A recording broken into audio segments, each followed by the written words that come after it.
नमस्कार दोस्तों, हरे कृष्णा, राधे राधे। ठाकुर जी के इस परिवार में सभी लोगों का स्वागत करती हूँ। आज एक बहुत ही मनमोहक और बहुत ही रोचक कहानी लेके आप सभी के सामने मैं हाजिर हुई हूँ।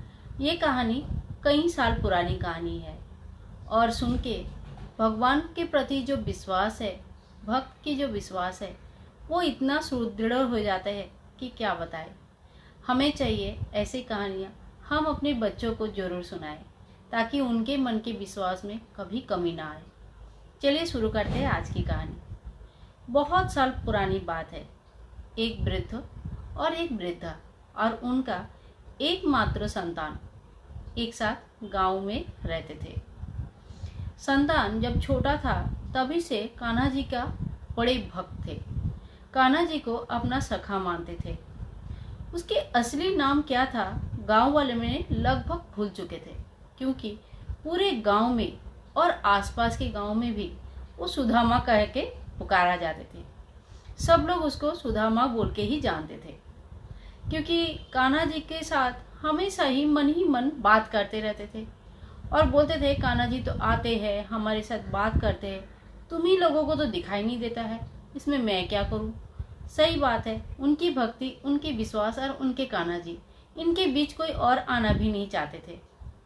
वृद्ध और वृद्धा ने बहुत कोशिश किया कि ये भी शादी कर ले, घर बसा ले, संसार कर ले, पर ऐसा कुछ हो नहीं पाया।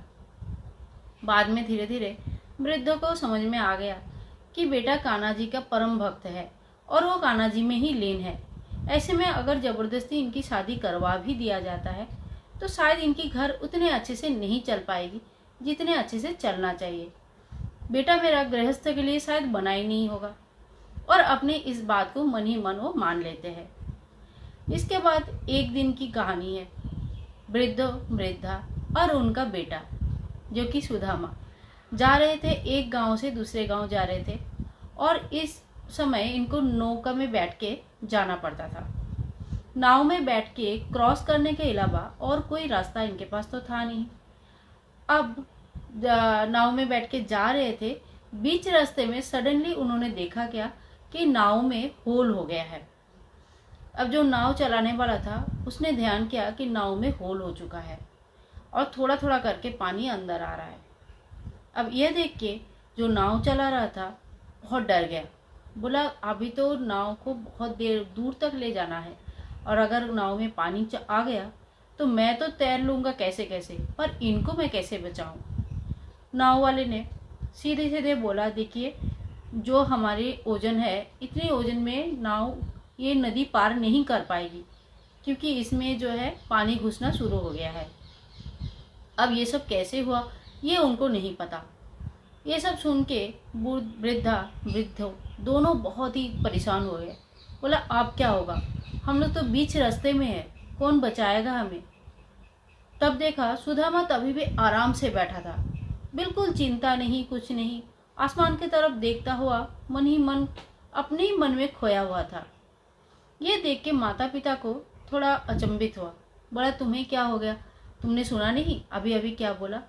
सुदामा ने सही में नहीं सुना था और वो अपनी ख्यालों में हमेशा खोया हुआ रहता था, पर वो अपने माता पिता को बहुत मानता था और माता पिता का सम्मान भी बहुत करते थे। ऐसे में बोला, हमसे बड़ी गलती हो गई पिताजी, क्या हुआ है, हमने तो ध्यान ही नहीं किया, बताइए जरा।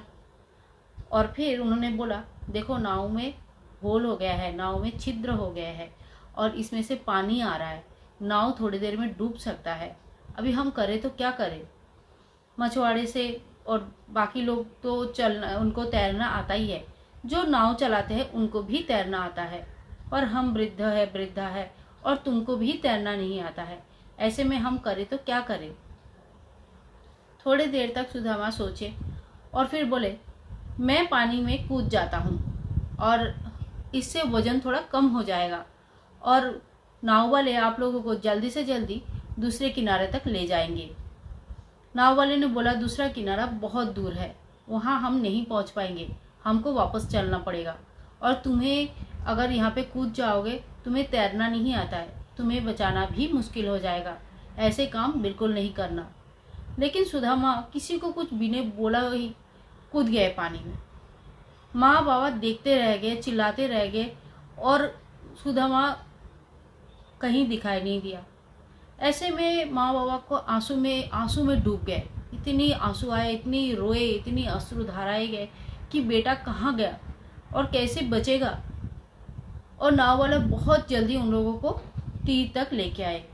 गांव में वापस तो आ गए वो लोग नदी किनारे, और नदी किनारे खड़े खड़े सुदामा को जोर जोर से आवाज लगाने लगे। नाव वाले फिर से दूसरे नाव लेके और 2-4 आदमी लेके फिर वापस गए उसी जगह पे।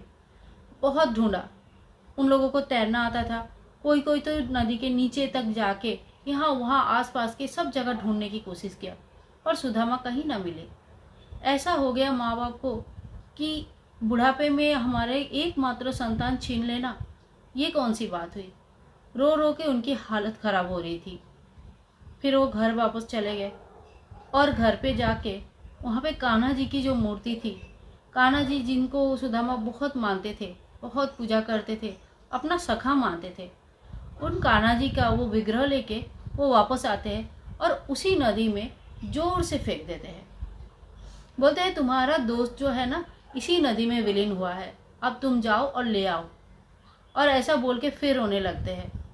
अपनी दुख में अब क्या कर रहे हैं वो खुद भी उनको समझ नहीं आया था। उनको ये नहीं मालूम पड़ा कि वो क्या कर रहे हैं, और अपनी दुख में इतनी खो गए थे कि कान्हा जी के ऊपर भरोसा विश्वास कुछ भी नहीं था उस वक्त। एक बूढ़े माँ बाप का एकमात्र संतान जब आंखों के सामने डूब जाता है, तब अच्छे बुरे कोई चीज़ की ख्याल किसी भी माँ बाप को शायद नहीं रहता है।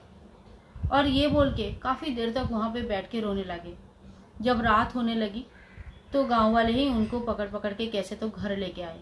घर में भी उनको नींद नहीं आए, खाना भी नहीं बना था, खाना खा भी नहीं पाए। ऐसे में कोई खाना खाना भी पॉसिबल नहीं था। और एकदम सुबह सुबह जब आंसू से क्लांति से थक हार के उनकी थोड़ी सी आंख लगी थी, सवेरे तब 3-4 बज रहा होगा कि ज़्यादा से ज़्यादा 5 बज रहा होगा, अचानक से दरवाजे में कोई ठक ठक करके आवाज़ देता है। हड़बड़ी में वो लोग दरवाज़ा खोल के बाहर आते हैं और बोलते हैं कमाल हो गया, आप आए हमारे साथ। बूढ़े बोला क्या हुआ। बोला आप आए तो सही हमारे साथ। 2-4 लोग थे, वो लोग जो गांव के मछुआरे थे, जो एकदम सुबह सुबह उठ के मछली पकड़ने के लिए निकल जाते थे। लगभग 3:30, 4, 5 बजे तक वो लोग हमेशा हर दिन के लिए निकलते थे, और आज भी निकले थे। लेकिन आज उनको मछली नहीं मिली थी, बदले में सुदामा मिला था। नदी किनारे आके जब देखे सुदामा वहाँ पे पड़े हैं और हाथ में वही कान्हा जी की मूर्ति, और सेंसलेस होके अवचेतन अवस्था में पड़े थे। अवचेतन अवस्था में ऐसे, और हाथ में कान्हा जी की वही मूर्ति देख के इनको समझ में नहीं आ रहा था खुश होऊं, रोऊं, भक्ति के लिए खुश हो जाऊं, या हमारे अविश्वास के लिए अपने आप को कोसूं, क्या करूं मैं। ऐसी जगह, ऐसी स्थिति थी जो उन्होंने कुछ समझ नहीं आ रहा था मैं क्या करूं। खुशी के आंसू बह रहा था, विश्वास नहीं हो रहा था अपनी आंखों पर।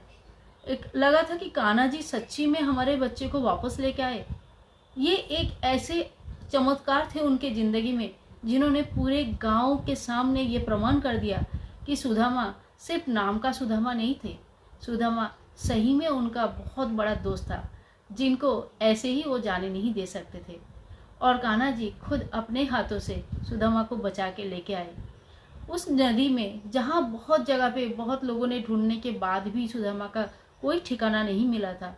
वहाँ नदी किनारे वो मूर्ति फिर से कैसे सुदामा के हाथों में आया, कैसे सुदामा बह के दोबारा तीर में वापस आया, ये आज भी रहस्य है। लेकिन ये रहस्य सुदामा के लिए और सुदामा के माता पिता के लिए बिल्कुल रहस्य नहीं है। उनको पता है भगवान है, सुदामा के साथ हमेशा रहेंगे, और जहाँ विश्वास है वही भगवान है। ये एक कहानी ऐसी थी जिनको सुन के पहली बार मेरे आँख में आंसू आ गया था। अगर ये कहानी कहीं आपके दिल को भी कहीं भी छुआ है तो आप भी ज़रूर इस कहानी को और शेयर कीजिए सभी लोगों के साथ। खास करके अपने बच्चों के साथ ये कहानी ज़रूर शेयर करें। उनके विश्वास, उनके भरोसे के बिल्कुल तोड़ने मत देना। मिलते हैं एक नया कहानी के साथ, एक नई अनुभव के साथ और एक नया कथा के साथ। तब तक के लिए हरे कृष्णा, राधे राधे।